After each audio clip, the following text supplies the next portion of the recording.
whatever you're comfortable with. I am 20 years old and proudly from Bintacalupon, Marinduque. I am currently a BSBA Human Resource Management student, third year, here at Marinduque State University. One thing I really enjoy is dancing. It is my way to express myself and relieve stress. I'd also describe myself as motivated and compassionate when it comes to helping others, especially to my family.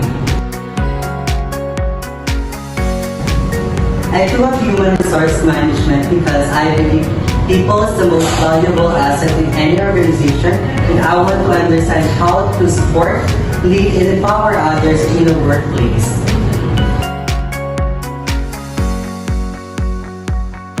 In the future, I see myself as working as a HR specialist or HR manager where I can help create a positive working environment and uplift others just as I am to uplift my own family out of poverty.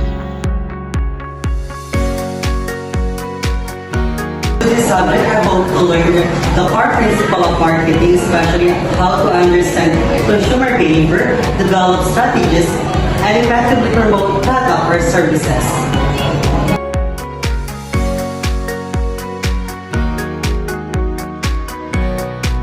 Basic skills in branding, digital marketing, marketing research, so I can use this not only for my future job, but also in real-life situations like leading student organization and running for small events and projects.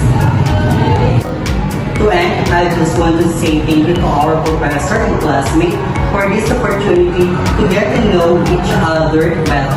Here's one quote I would like: walang mahirap sa taong may pangarap at determinasyon.